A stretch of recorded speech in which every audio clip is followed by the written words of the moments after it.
Ok, colegas, vamos dar seguimento ao nosso julgamento. Tivemos novamente mais um probleminha de conexão, por isso atrasamos mais uns minutos, mas vamos dar início agora à segunda parte da nossa sessão de julgamento do período da manhã. O item que julgaremos agora é o próximo item da pauta da manhã, que é o item 153, de relatoria da conselheira Renata. O item 153 é do contribuinte Carlos Nelson Siqueira de Oliveira. Carlos Nelson Siqueira de Oliveira, item 153 da pauta. Pode iniciar a leitura, Renata. Vou direto ao voto, tá? Mas se precisar, a gente retorna para o relatório.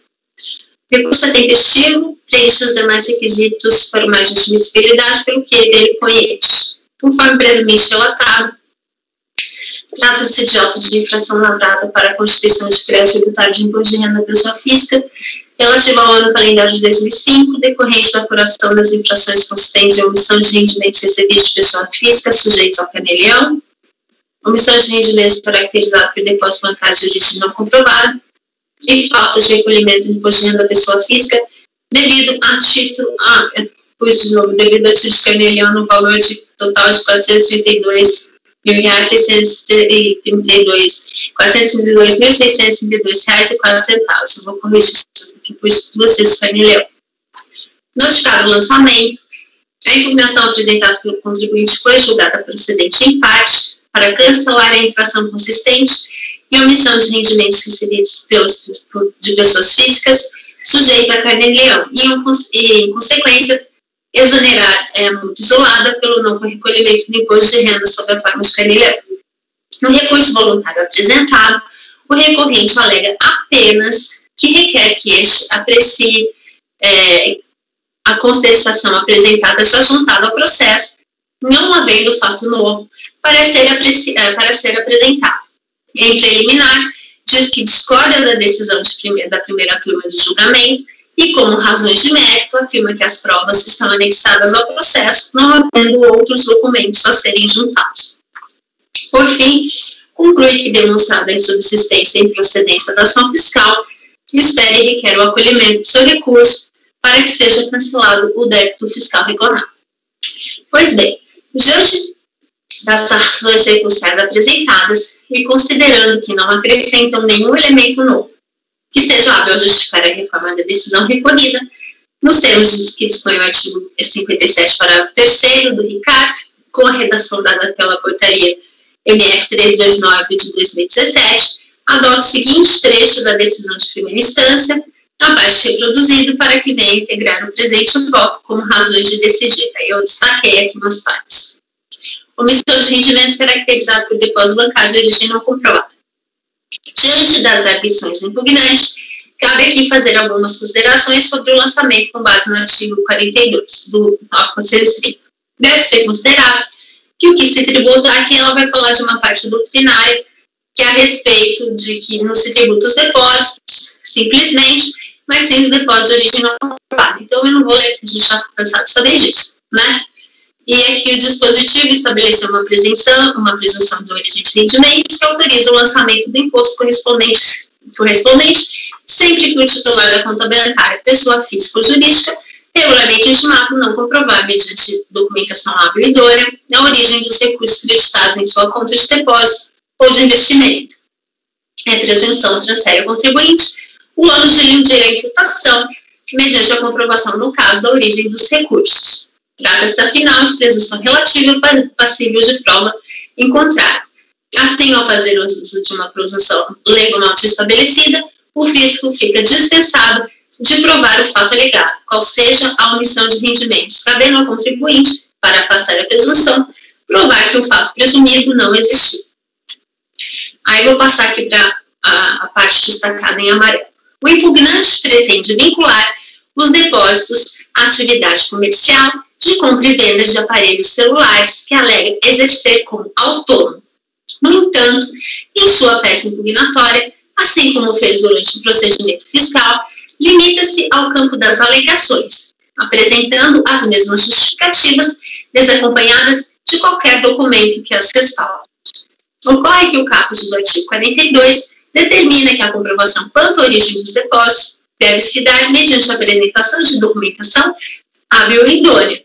Assim é que ou o contribuinte demonstra a origem de cada um dos depósitos por documentação dos documentos hábeis e idôneos, ou então deve arcar com o peso da presunção legal. Tal ônus, ressalve-se, decorre de lei e não da vontade da autoridade fiscal.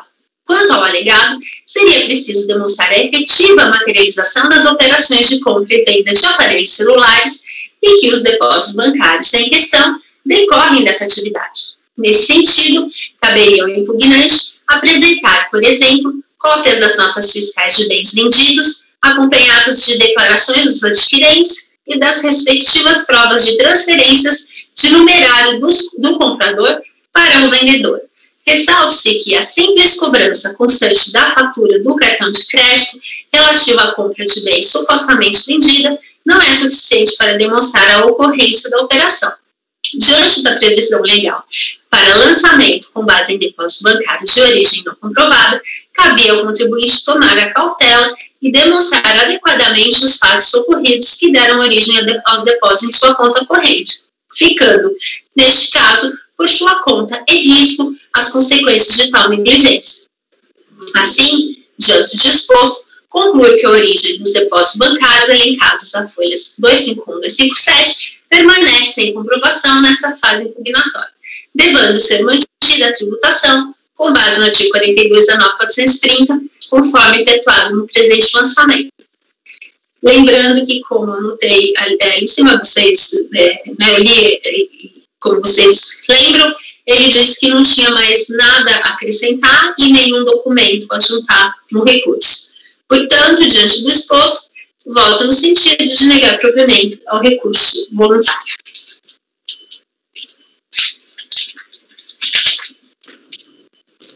Ok, colegas, em relação ao item 153 da pauta, a conselheira relatora está votando no sentido de negar provimento ao recurso voluntário.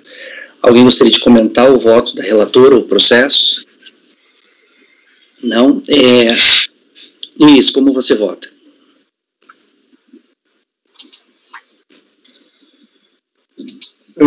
Acompanha a relatora, presidente. Gregório? Relatora. Francisco? Também acompanha a relatora. Rafael? Relatora, presidente. Márcio? Relatora. Ana? Relatora. Eu também vou acompanhar a relatora.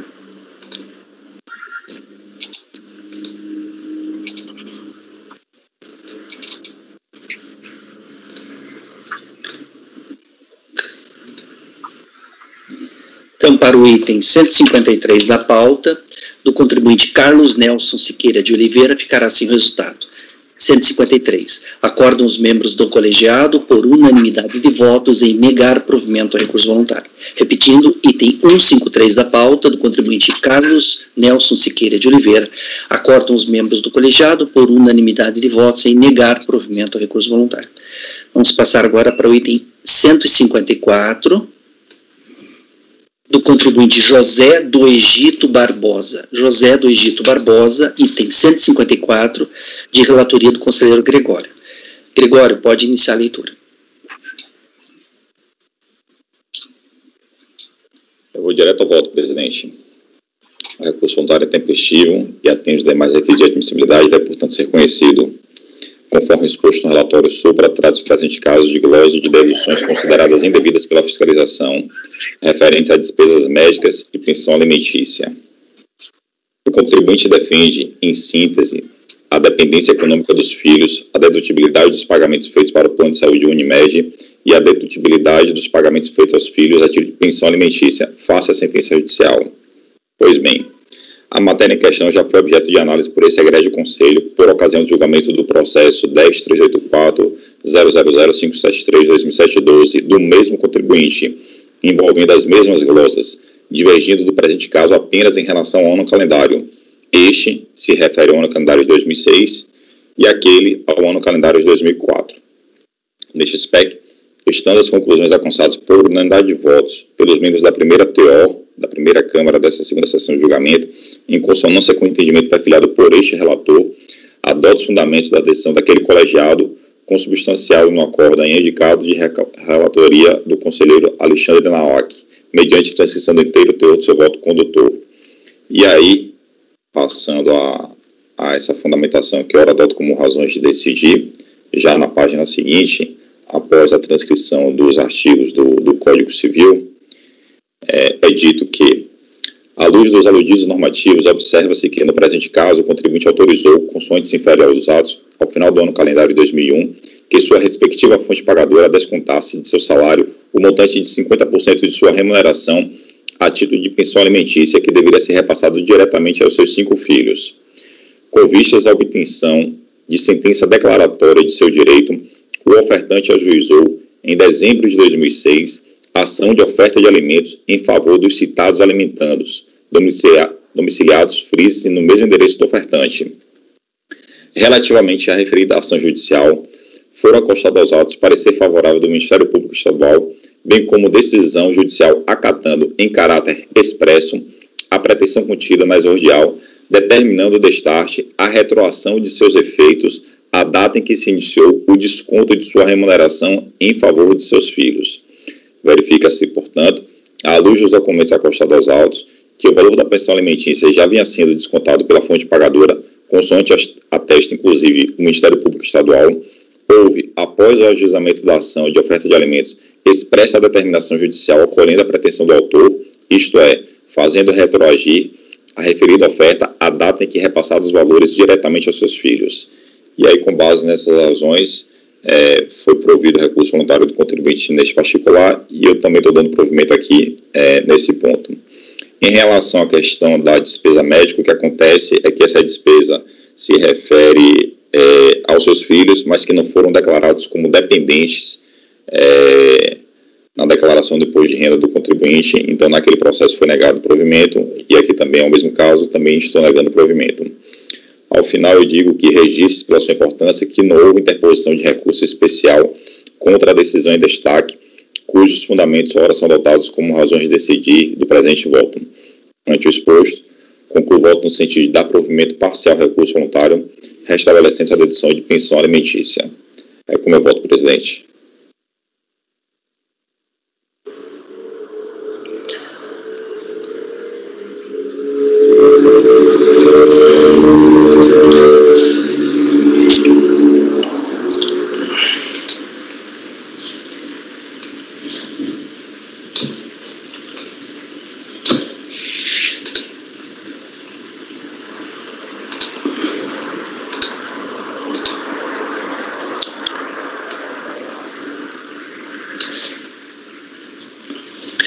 Ok, Gregório. Colegas, em relação ao item 154 da pauta, o conselheiro relator está votando no sentido de dar provimento parcial ao recurso voluntário para restabelecer a dedução da pensão alimentícia.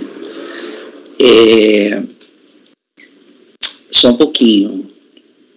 Se alguém quiser fazer algum comentário, falar alguma coisa, fique à vontade. Deixa eu só fazer uma consultinha rápida aqui, bem rápida. Agora, eu vi aqui no relatório que, pelo menos a causa que está citada lá, que além da decisão tem filhos maiores, né?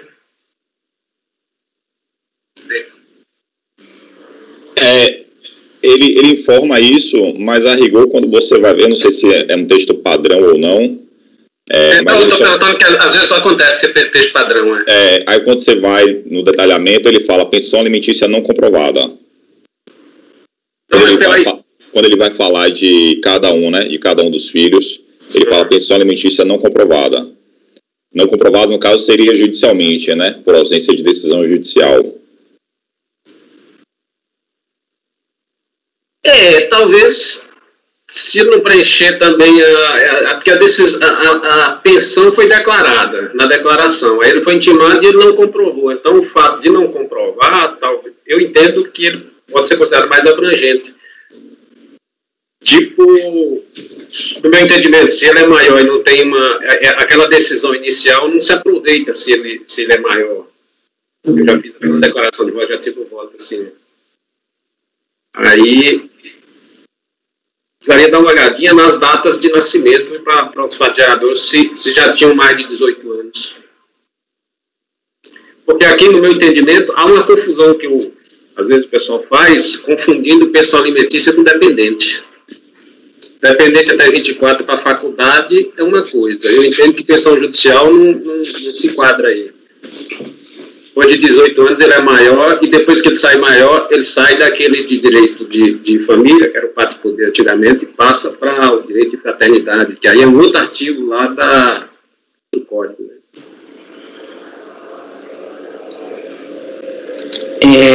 Tá, eu já fiz a minha consulta aqui. Alguém mais gostaria de fazer algum comentário? Podemos votar já? Está em condição, Francisco, de votar? Olha, eu acho assim, se o Gregório tiver condição de ver isso aí, senão eu precisaria conferir essa data aí, para ver da data do fato gerador para a data do nascimento. Isso deve ter no processo, né? Mas daí você não vai adotar um outro fundamento para decidir? Não. Pois é, mas eu só posso adotar um outro fundamento, eu só posso divergir se confirmar que tem maior de idade, que não tem uma decisão judicial para esse maior. Ou que essa decisão judicial aí já abrangiu o maior, porque como ela já foi posterior, né? Então vista de mesa, então, tá bom? Vista de mesa, daí você olha com calma o processo, pode ser? Pode ser. Pode ser? Então, colegas, vista de mesa para o conselheiro Francisco.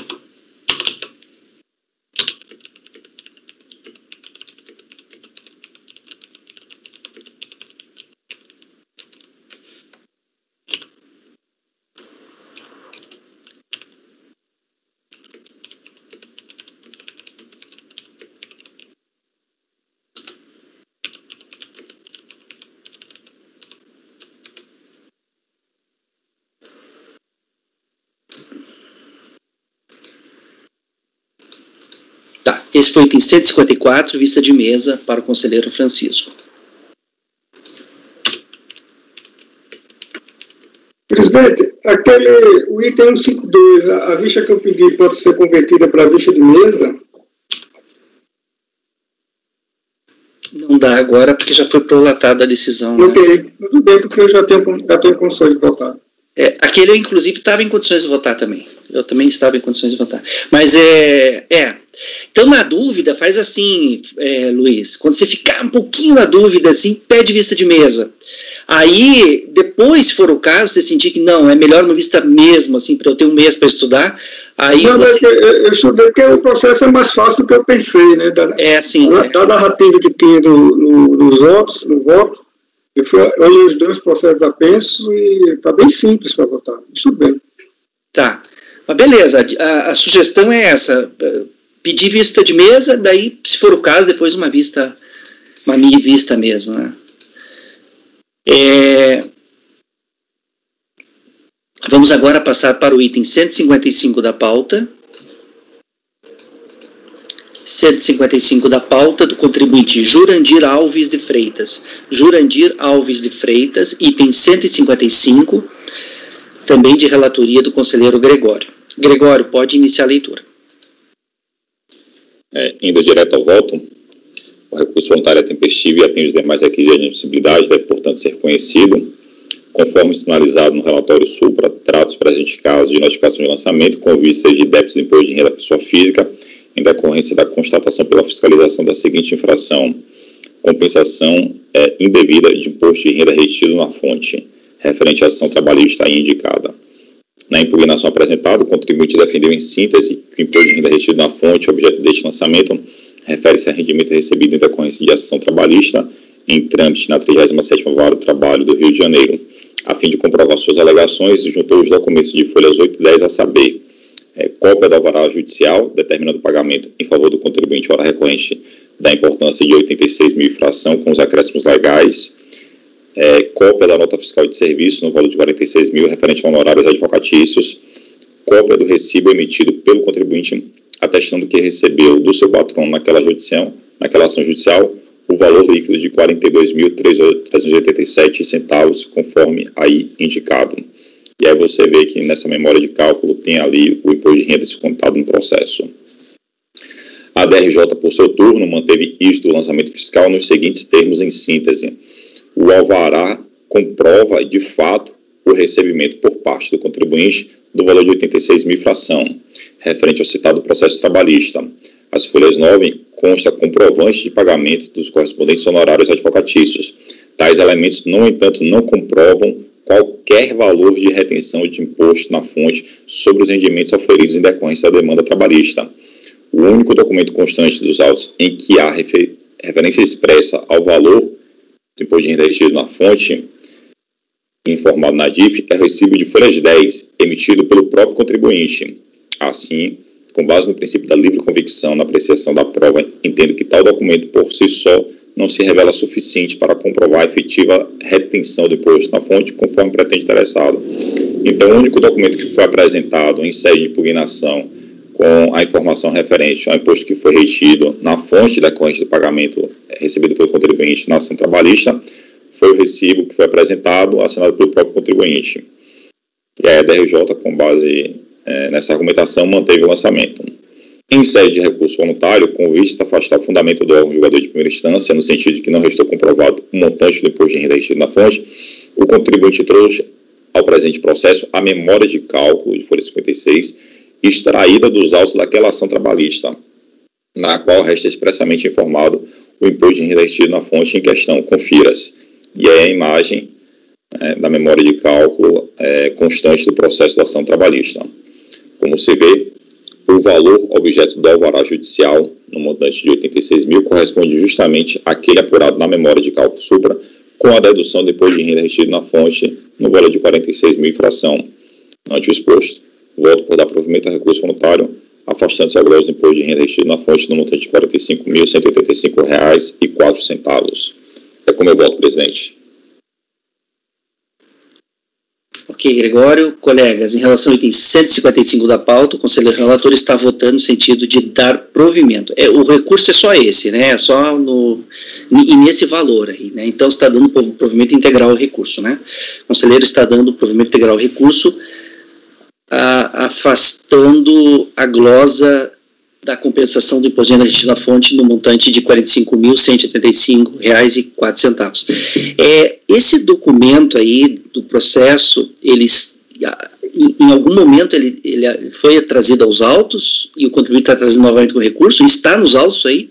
Está nos autos, né? Porque se está no meu voto é porque eu peguei nos autos. Sim, mas estava antes nos autos? Não, ele trouxe junto com o recurso para afastar justamente o fundamento do órgão julgador, porque o órgão julgador de primeira instância, a DRJ, ela manteve o lançamento porque o único documento que foi apresentado em sede de impugnação com a informação do valor referente ao imposto de renda retido que foi na fonte na ação trabalhista foi o recibo que foi apresentado. Aqui eu imagino que quem recebeu o valor foi o patrono do contribuinte na ação trabalhista, ele que deve ter recebido, e aí deve ter repassado para o contribuinte depois, já com as respectivas deduções, quais sejam o imposto de renda que foi retido na fonte, bem como os seus próprios honorários. Então ele já passou para o contribuinte o valor líquido, né? E aí, como o único documento que contém a informação do valor foi esse recibo, que seria um documento particular assinado pelo próprio contribuinte, a DRJ manteve o lançamento. Aí, para afastar esse fundamento da DRJ, ele trouxe a cópia do próprio processo da ação trabalhista com a informação do imposto de renda retido na fonte. Tá.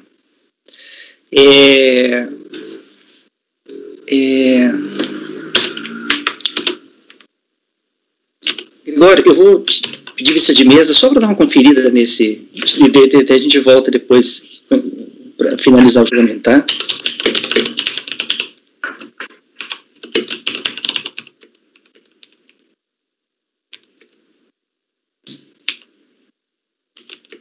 As vistas de mesa vão ser outra pauta, né? Uma pauta à parte. Sugiro a gente começar, enfim, amanhã. Sim, não dá para deixar para sexta-feira. Inclusive, quem tem aí, assim, pediu visto de mesa e tal, é bom que vá examinando já para não deixar tudo para amanhã. Deixa eu só aproveitar e fazer uma consideração. Amanhã à tarde eu não vou estar. Tem alguma verdade. Vai ter um suplente, talvez para visto fica complicado para amanhã à tarde, né? Não, é melhor que não seja amanhã à tarde, então. Podemos fazer alguma coisa à tarde, né? Por que não? Podemos fazer alguma coisa hoje à tarde. Porque tem uns que já são fáceis de fazer. Então. Tem uns que dá para fazer à tarde. De repente fazemos um pouquinho hoje à tarde, um pouco amanhã de manhã. Né? É melhor diluir. Por exemplo, esse aqui do Gregório é um que quando voltar vai ser vapt-vupt, né? Assim, é só uma conferenciazinha bem rápida. Tá, colegas, então item 155 da pauta, do contribuinte Jurandir Alves Freitas, está sendo com vista de mesa, eu quero só dar uma conferida no processo, e aí a gente retoma o julgamento dele amanhã ou depois, tá? O próximo item da pauta é o item 156, do contribuinte Juan Ripoll Mari. Juan Ripoll Mari, item 156, de relatoria da conselheira Renata. Renata, pode iniciar a leitura.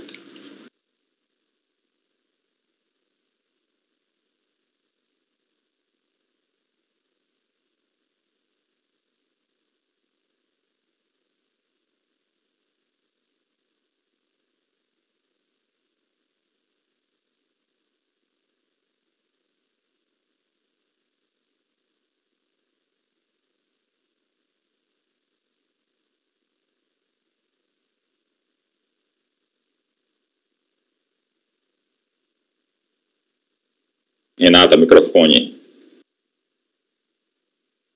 Sorry. Recurso é tempestivo, estão presentes demais requisitos de admissibilidade, a razão pela qual deve ser conhecido.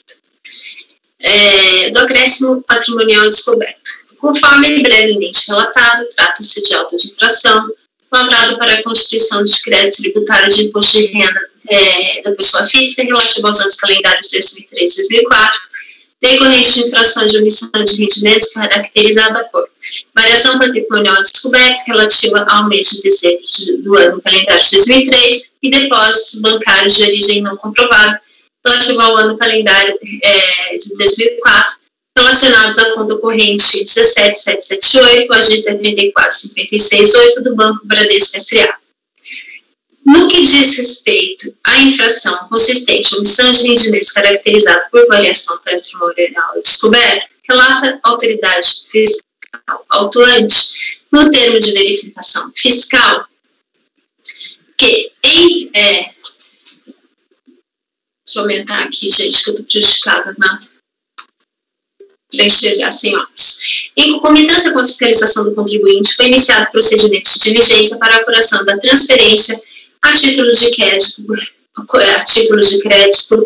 com a empresa Ibiza Atlântica SC Limitada no valor de R$485 mil, declarado em sua declaração de bens do exercício de 2004 no calendário de 2003, nas colunas do ano de 2002 e 2003, como se a aplicação tivesse ocorrido no ano calendário anterior, ou seja, no decorrente de 2002. Saliente que na declaração do ano calendário de 2002 apresentada pelo contribuinte não constou a referida informação.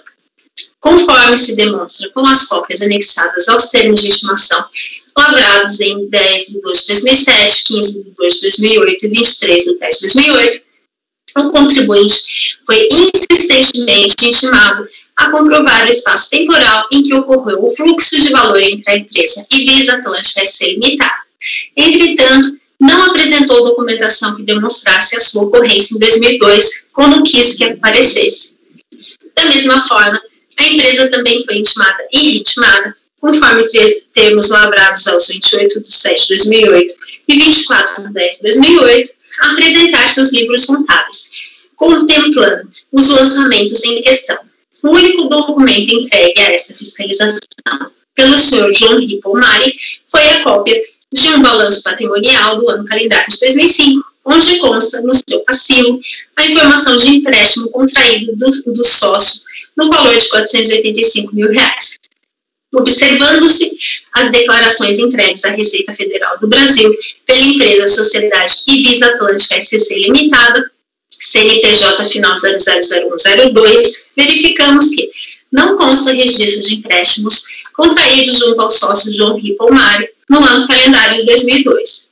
Por outro lado, na ficha 46A passivo da declaração do ano calendário de 2004, consta nas duas colunas o valor de R$485 mil, colunas do ano de 2003 e do ano de 2004.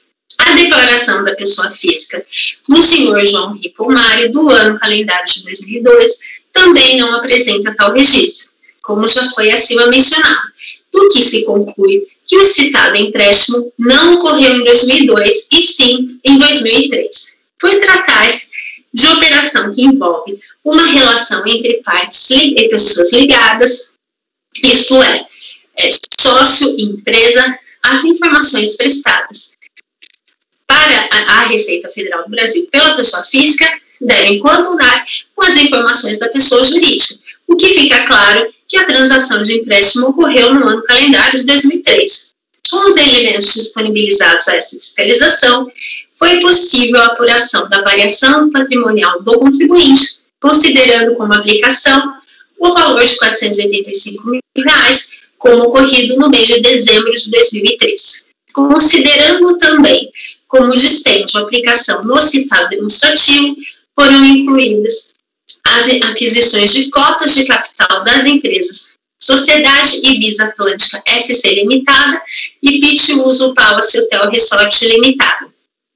Como o fiscalizado não dispunha de nenhum recurso financeiro declarado à Receita Federal do Brasil, conforme se verifica pela análise de sua declaração do ano em questão, foi apurada uma variação patrimonial a descoberta no montante de R$ 491.365, de acordo com o demonstrativo mensal da variação patrimonial anexo, devendo a mesma ser tributada no presente auto de infração, com omissão de rendimentos nos termos do artigo 55, inciso 13, e parágrafo único, e 807 do Rio de 99, decreto 3.099. Nesse ponto, o julgador de primeira instância acatou o argumento do contribuinte, ora recorrente, no sentido de que houvera recebido recursos no valor de R$ 22.400 para a amortização de empréstimo da empresa Fenícia Empreendimentos Turísticos Limitada, uma vez que do exame da declaração de bens, da declaração de ajuste anual, declaração de bens da declaração de ajuste anual do exercício financeiro de 2004, ano calendário de 2003, verifica-se do item 47 que o crédito para com a empresa Nova Fenícia Empreendimentos Turísticos Limitada foi amortizado, passando do valor de R$ 338.899 para o valor de R$ 316.499, devendo ser considerado esse recurso relativo à redução de R$ 22.400 relativo ao valor amortizado.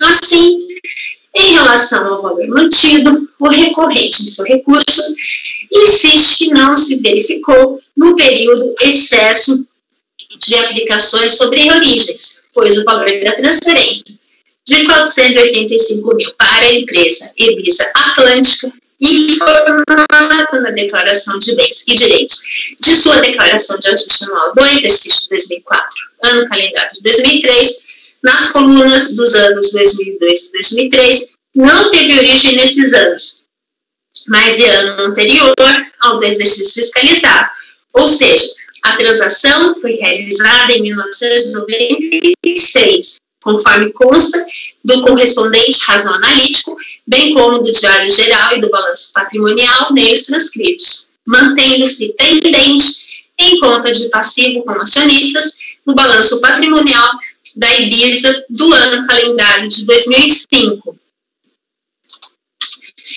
bem como no passivo do Balanço Patrimonial informado na DPJ do ano calendário de 2004, conforme constatado pela fiscalização.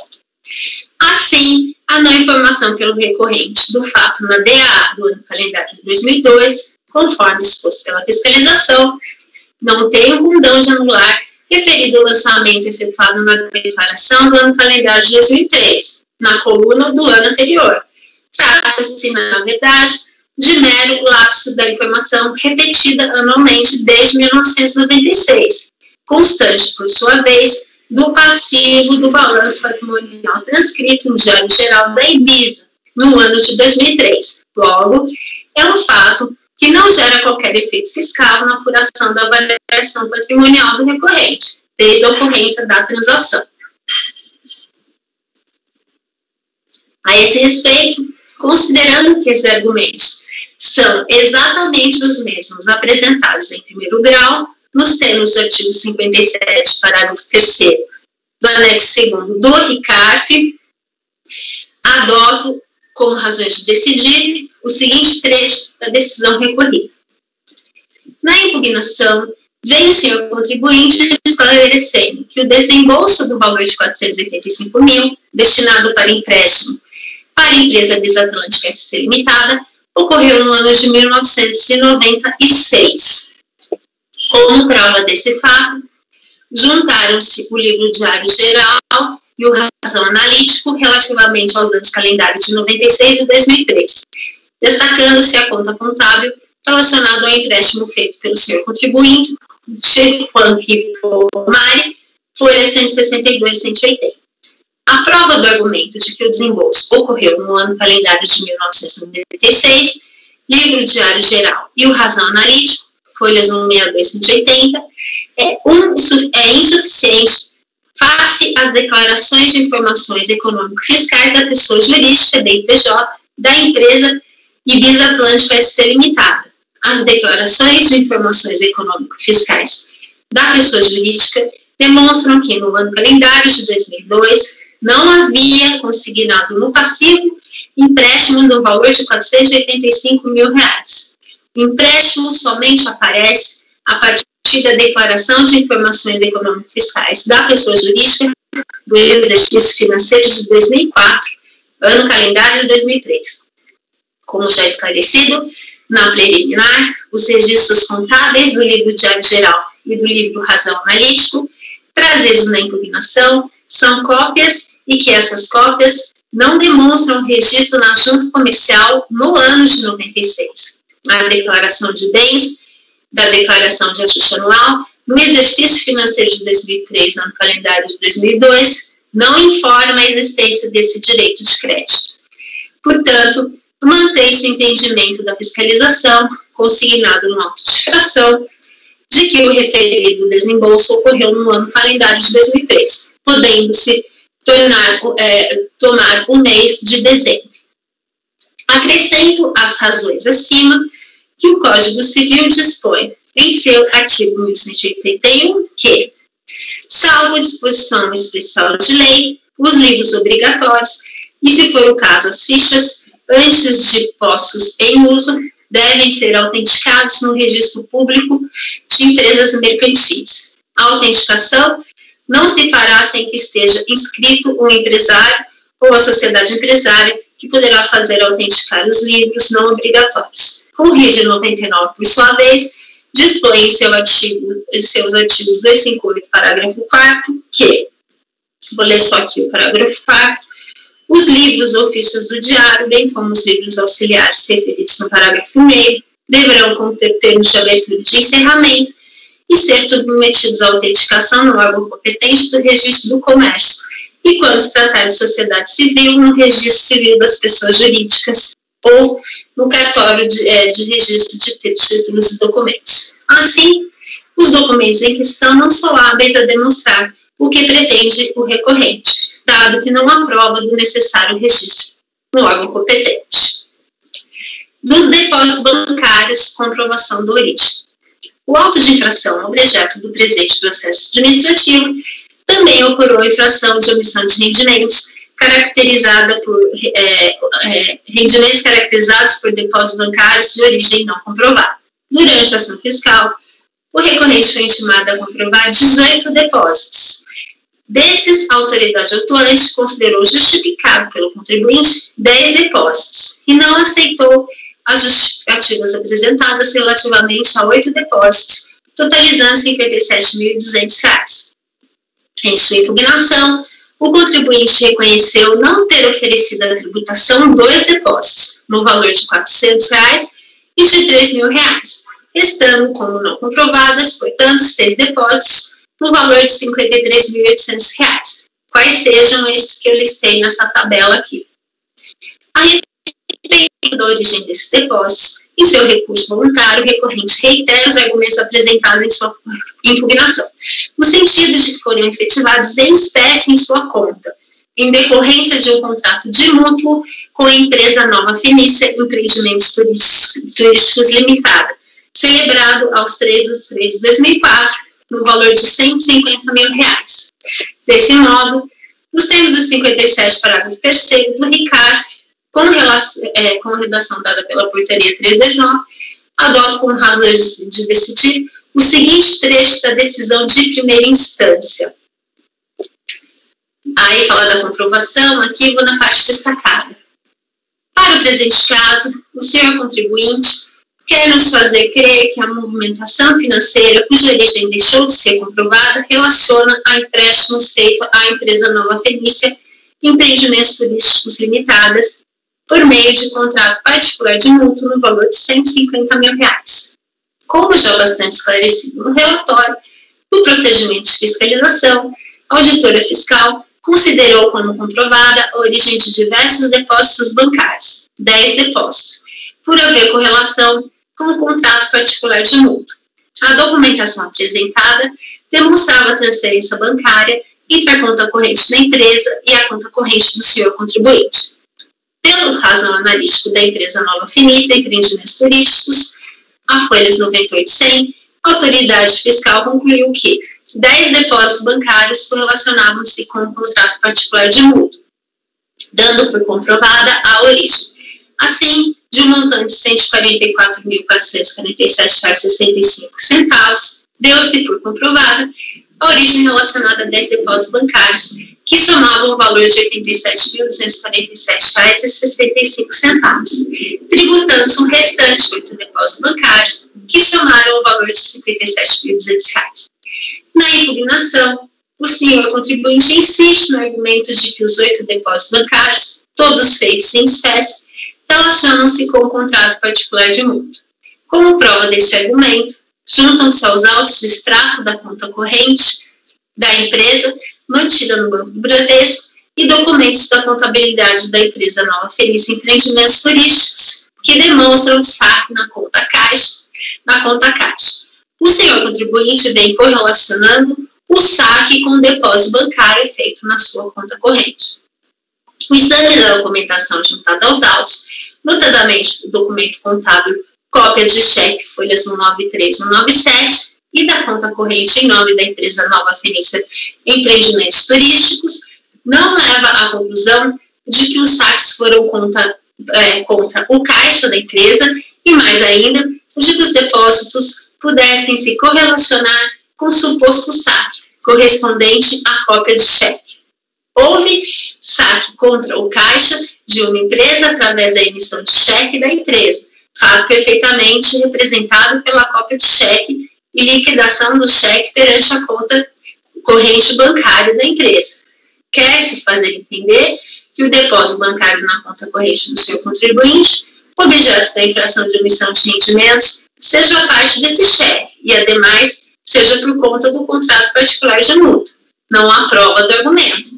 Mesmo que se admita que o saque, representado pela cópia do cheque, tivesse sido feita contra o caixa da empresa Nova Fenícia Empreendimentos Turísticos, não há prova de que o depósito na conta corrente do senhor contribuinte tenha sido feito por conta do contrato particular de mútuo. Aqui essas razões acima, aí é parte doutrinária do artigo 42, etc., da presunção, etc. e tal, aquela parte doutrinária. Desse modo, era ônus do recorrente demonstrar a origem dos depósitos realizados em suas contas bancárias, razão pela qual, não tendo logrado fazê-lo, restou caracterizada a infração consistente em omissão de rendimentos, caracterizado por depósitos bancários de origem não comprovada.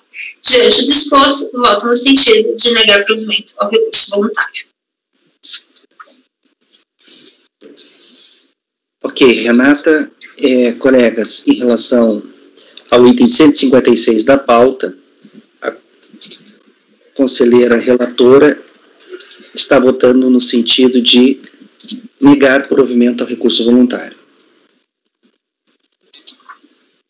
Alguém gostaria de comentar o processo ou o voto da relatora? Luiz, como você vai? Relator.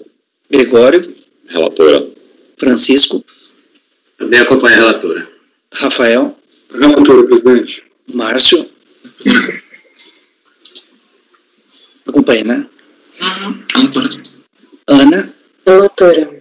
Eu também acompanho. Então, para o item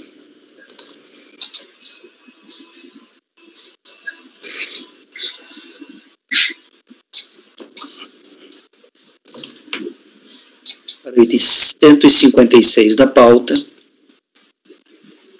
ficará assim o resultado. Item 156 do contribuinte Juan Ripoll Mari. Juan Ripoll Mari, item 156, ficará assim o resultado. Acordam os membros do colegiado, por unanimidade de votos, em negar provimento ao recurso voluntário. Repetindo, item 156, 156, Juan Ripoll Mari, acordam os membros do colegiado, por unanimidade de votos, em negar provimento ao recurso voluntário. Vamos passar agora para o item 157.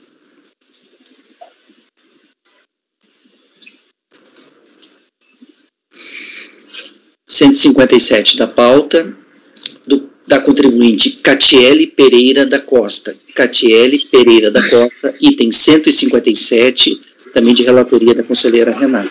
Pode iniciar a leitura, Renata. Tá, vou pro voto também, tá? O recurso tempestivo estão presentes os demais requisitos de admissibilidade, porque dele conheço. Conforme relatado, trata-se de auto de infração, lavrado para cobrança de imposto de renda da pessoa física do exercício de 2008 ou no calendário de 2007, no valor total de R$ 314.489,33, em decorrência da apuração da infração consistente na omissão de rendimentos da atividade rural.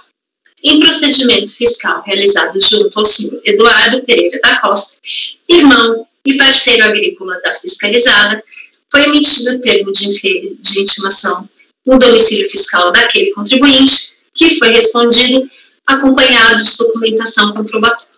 Analisada a documentação apresentada, foram identificados os valores creditados nas contas do senhor Eduardo, correspondentes a receitas da atividade rural, não contabilizadas nem declaradas, que assim foram considerados porque ficou comprovado tratar-se de recebimentos de pessoas jurídicas compradoras de produtos primários de condomínio rural.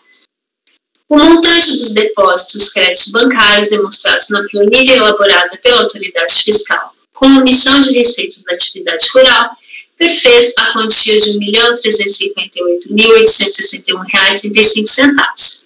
Em razão de o contribuinte a explorar a atividade rural em parceria com a sua irmã, Catiele Pereira da Costa, hora recorrente, a omissão de receita corresponde ao valor de R$ 679.430,67.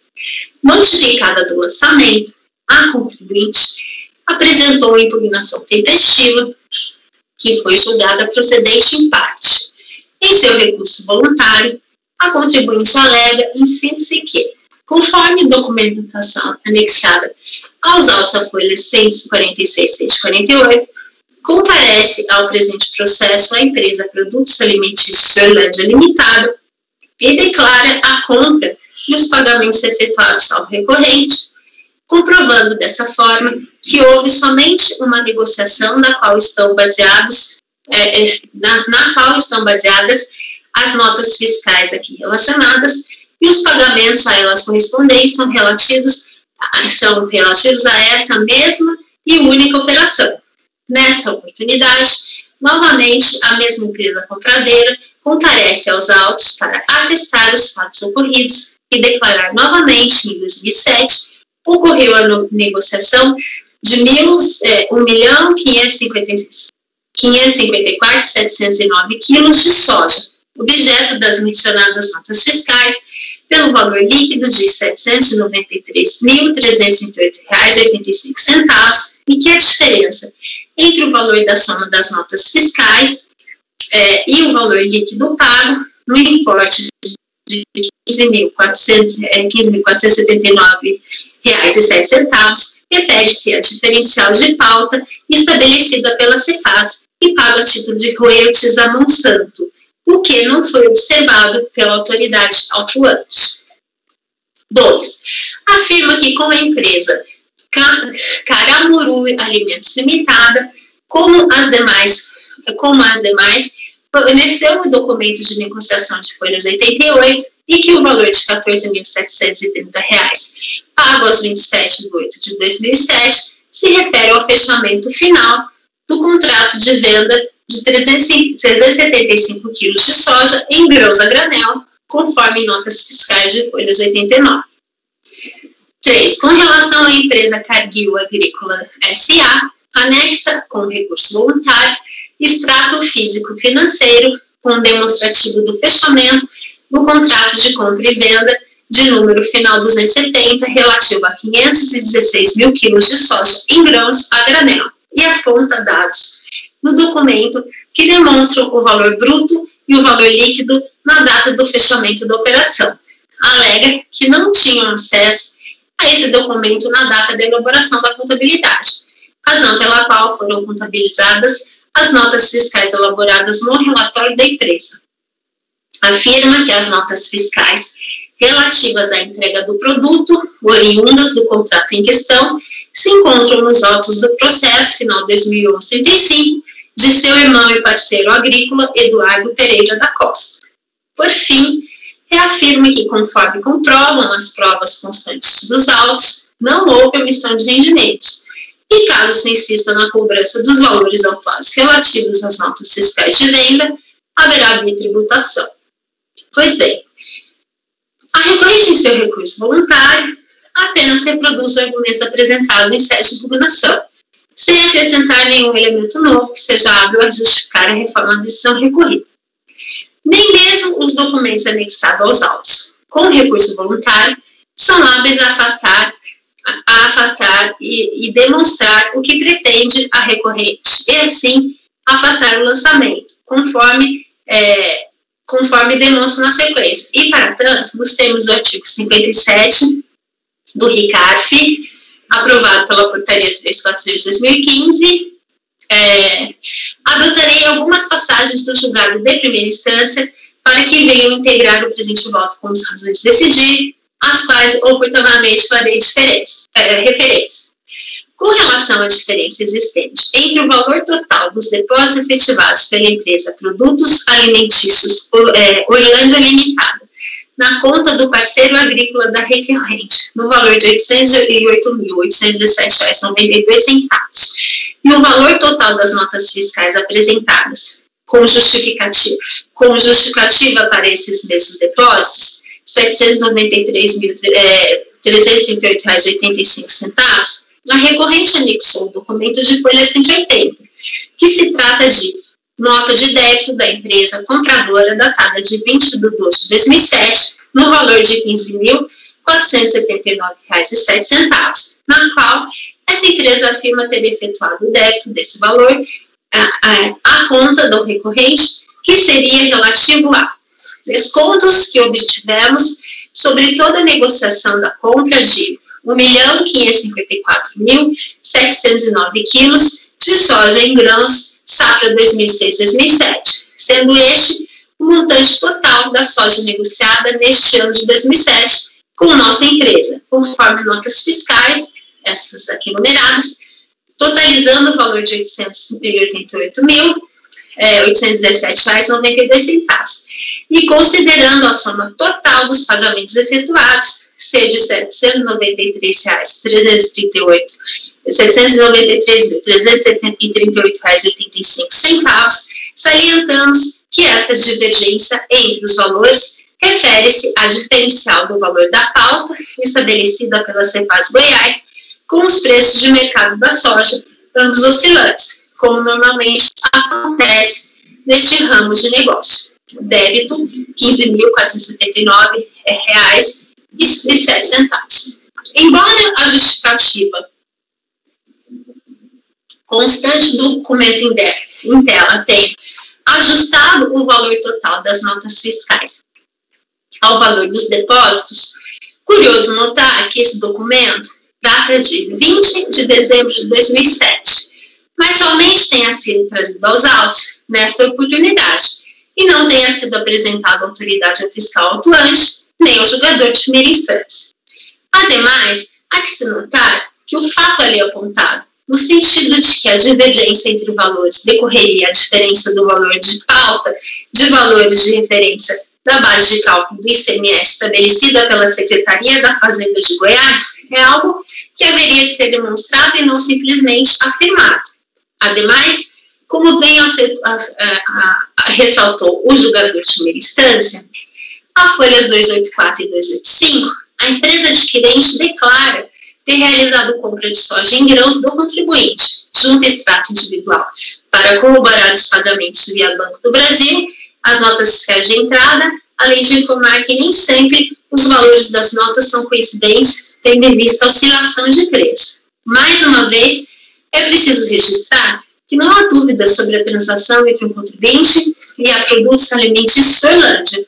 O que não é possível admitir é que, no extrato individual de folhas 286, não tenham sido vinculados os pagamentos às respectivas notas fiscais e possíveis descontos, cujo encargo seria de responsabilidade do impugnante. Também não é aceitável a tese de que há variação de preços sem que tenham sido acostados aos autos os contratos de venda e a previsão de alteração do preço sobre essa oscilação, porque é impossível imaginar que o contribuinte deliberadamente contabilize um valor maior que aquele recebido.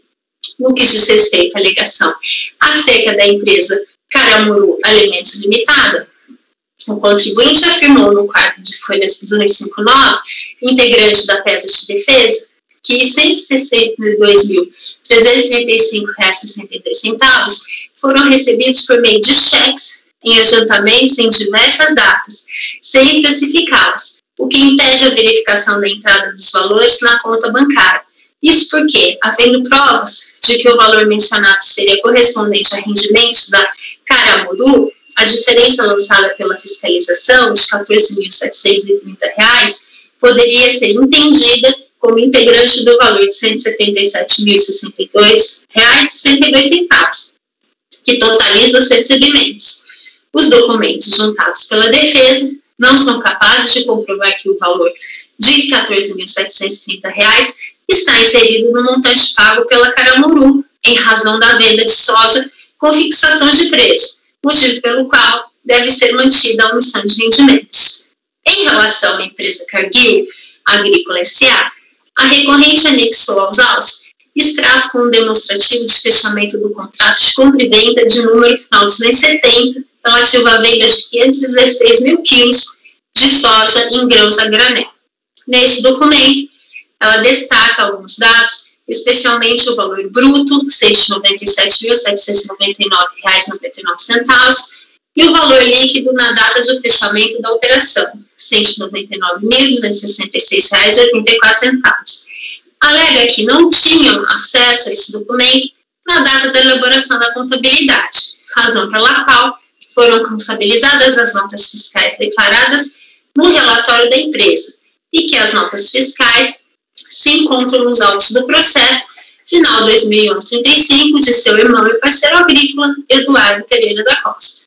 Ora, o documento em questão e a afirmação da recorrente apenas corroboram o fato de que o valor em questão foi depositado pela Cargill a título de pagamento pela compra de soja em grãos e não foi devidamente contabilizado, seja qual for a razão. E sendo assim, a infração consistente em omissão de rendimentos da atividade rural restou configurada.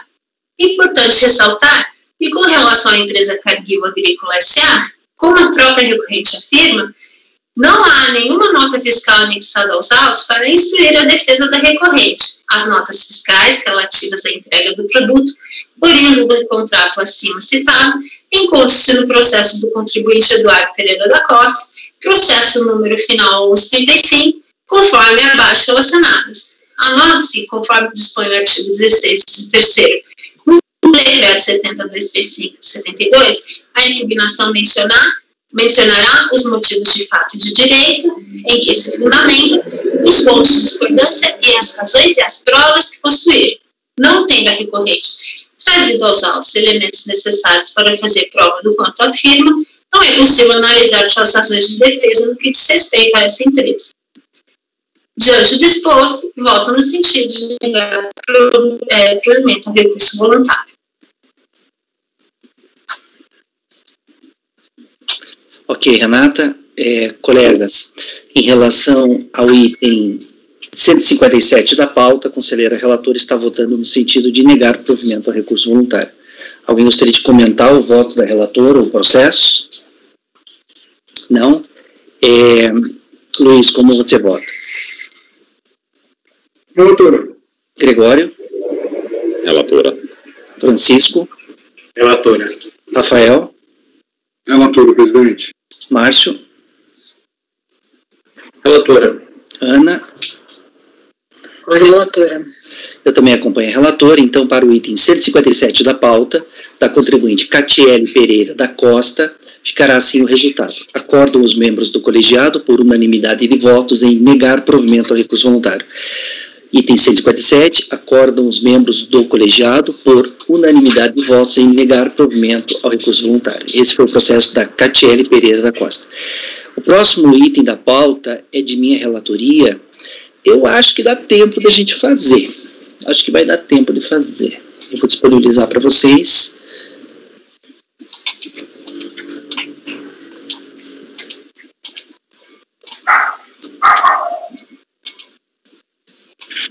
Fazer uma leitura dinâmica aqui. Acho que dá tempo.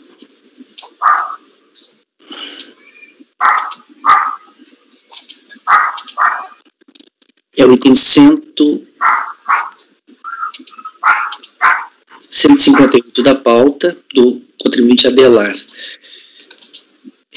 Só um instantinho, deixa eu abrir minha versão aqui. Tá. Então, colegas, vamos fazer agora o julgamento do item 158 da pauta, do contribuinte Adelar Antônio Silveira. Adelar Antônio Silveira, item 158. É de minha relatoria. Fazer um resumo do relatório e já passo para o voto. Em face do interessado, foi lavrado um auto de infração, o qual deu-se em razão de constatação de omissão de rendimentos provenientes da atividade rural. Tá? É lançamento de tributação referente à atividade rural, inconformado com a exigência.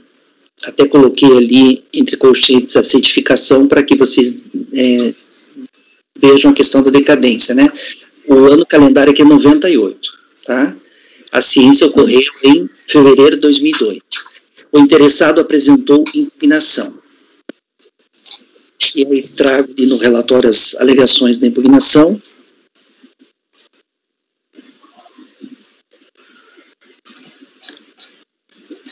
Ao julgar a impugnação, a quarta turma do DRJ em Florianópolis, por unanimidade de votos, concluiu pela sua improcedência.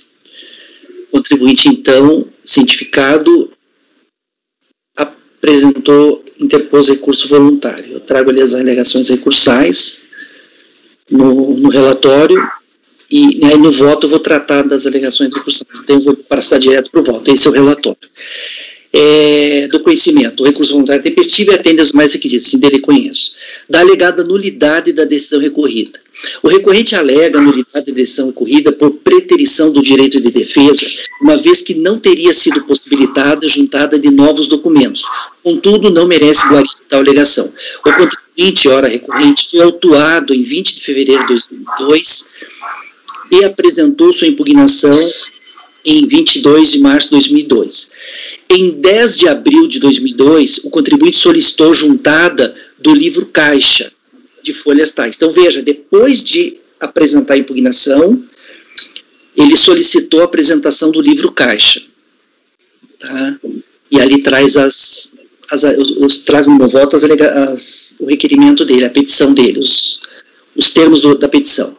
Ao apreciar a presente solicitação, a turma julgadora ACOR decidiu por meio da resolução 15 de 2007, de 3 de agosto de 2007, autorizar a juntada dos documentos encaminhados pelo contribuinte. Sendo assim, procede a alegação de que teria sido impossibilitada a juntada de novos documentos, o que afasta a alegada nulidade de decisão recorrida por esse motivo. Da alegada nulidade do auto de infração. Alega o recorrente a nulidade do auto de infração por falta de fundamentação nos seguintes termos. Diz assim o recorrente: como destacado claramente na peça de impugnação apresentada e conforme é possível até mesmo observar pela simples análise do auto de infração combatido, não houve sequer enquadramento legal da infração supostamente praticada pelo recorrente. Tem um a mais, pelo recorrente. Os únicos dispositivos de lei citados pela autoridade fiscal referem-se a normas gerais sobre imposto de renda da pessoa física,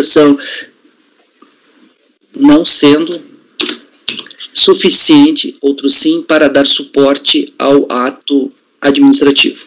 Pois bem, a esse respeito, assim se manifestou a decisão recorrida. Eu trago um trecho da decisão da RJ e digo o seguinte: como se percebe, nos termos da decisão recorrida, restou muito claro no auto de infração e nos documentos que lhe acompanham, tratar-se de lançamento fiscal de imposto de renda apurado por arbitramento sobre rendimento oriundos da atividade rural em razão da não escrituração do livro caixa, nos termos do artigo 18, parágrafo 2º da Lei 9250 de 95. Por oportuno, transcrevemos o seguinte excerto do relatório, descrição dos fatos e enquadramento legal, de folha 12, que acompanha o auto de infração. Eu trago ali, então, um trecho do relatório fiscal que descreve ali a legislação, a conduta e tal. Portanto, não há que se falar em nulidade do lançamento por falta de fundamentação. Do alegado mero descumprimento de obrigação acessória. Alega o recorrente que ele levantou e pagou o imposto de renda devido e que não se pode cobrar a totalidade do tributo com suas penalidades pela mera alegação de descumprimento de obrigação acessória, razão pela qual requer anulação da infração.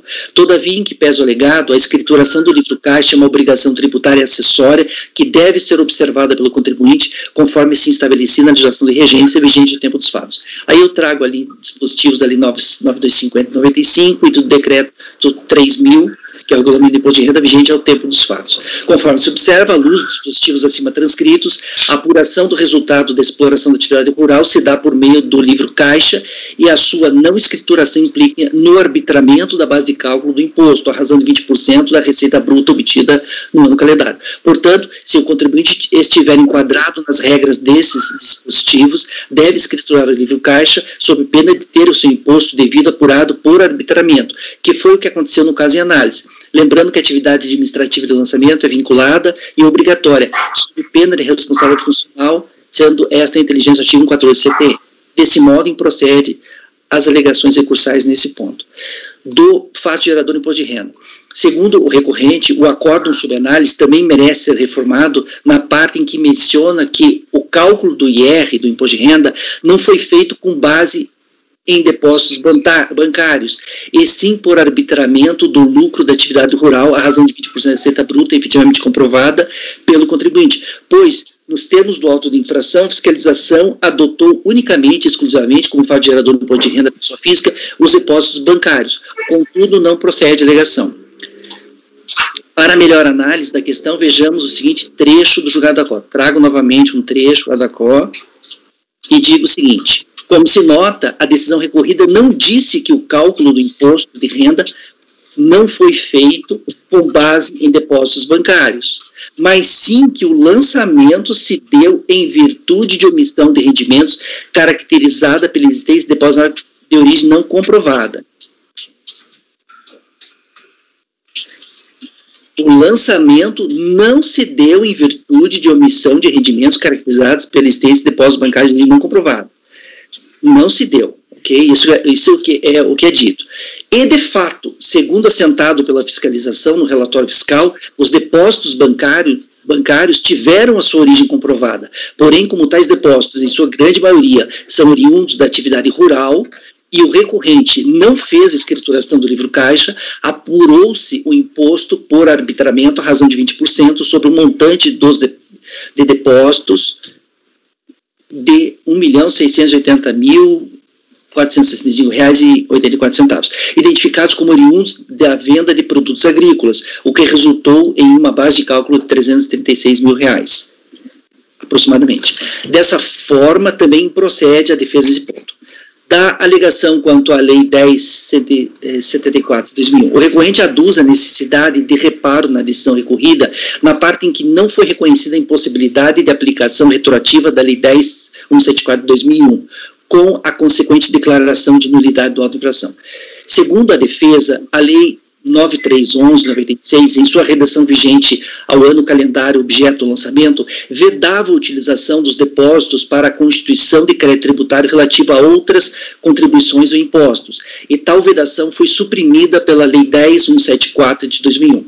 Desse modo, entende o recorrente ser impossível a aplicação retroativa da Lei 10.174 de 2001, de modo a justificar o lançamento, uma vez que deve ser respeitada a legislação vigente à época dos fatos geradores. Sobre esse ponto, vejamos qual foi a decisão recorrida. Novamente, transcrevo aqui um trecho da decisão recorrida. E digo assim, realmente, a Lei 10.174 de 2001 alterou o artigo 11 da Lei 9311 de 96, que instituiu a CPMF. Confira-se. Aí eu trago ali o dispositivo. Nesse particular, importa trazermos à baila o parágrafo 2º do artigo 11 da Lei 9311 de 96, que completa o entendimento do parágrafo 3º do mesmo artigo. Como se vê, a Lei 9311/96, que instituiu o CPMF, estabeleceu em seu artigo 11, parágrafo 2º, que as instituições responsáveis pela sua retenção e recolhimento, ou seja, da CPMF, prestarão informações à Secretaria da Receita Federal quanto à identificação dos contribuintes e quanto aos valores globais das operações referentes a essas contribuições.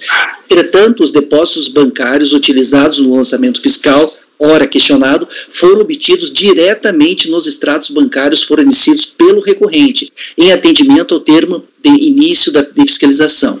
E, como dito alhures, a origem dos depósitos, de todos os depósitos, foi comprovada. Portanto, restam afastadas as alegações recursais quanto a esse ponto da defesa. Da multa de 75, por fim, o recorrente pede que a multa de 75 seja reduzida para o percentual de 20% nos termos do artigo 61. Aí eu falo aqui que essa multa está prevista em lei, ela deve ser aplicada, e que não há como se afastar a aplicação da multa, e no final eu digo assim, ó, por sua vez, a multa de 20% é aplicada sempre que o contribuinte recolhe o tributo extemporaneamente, porém espontaneamente, o que não ocorreu no caso em análise. A multa de 75 é multa de ofício, que é aplicada pela autoridade. A multa de 20% de 61 é quando o próprio contribuinte, sem que tenha sido movimentada a máquina fiscalizatória da Receita, tem que ter agido, né? Então, não tem como aplicar essa multa. Aí mantém a multa de 75%. Isso posto, voto por negar provimento ao recurso voluntário. Alguém gostaria de comentar o voto, o processo? Luiz, como você vota? Relator. Gregório? Relator. Francisco? Também acompanho o relator. Renata? Acompanho. Rafael? Relator. Márcio? Relator. Ana? Relator. Então, colegas, para o item 158 da pauta, aí já vamos fazer o nosso intervalo para o almoço. Para o item 158 da pauta, do contribuinte Adelar Antônio Silveira, ficará assim o resultado. Acordam os membros do colegiado, por unanimidade de votos, em negar provimento ao recurso voluntário. Repetindo, 158, Adelar Antônio Silveira, acordam os membros do colegiado, por unanimidade de votos, em negar provimento ao recurso voluntário. Tá? Agora é 1h07, vamos fazer o intervalo então de 1h15 minutos, e daqui 1h15 minutos a gente retorna então, tá bom? Rafael e Janaíne podem encerrar a gravação. Gravação encerrada, presidente.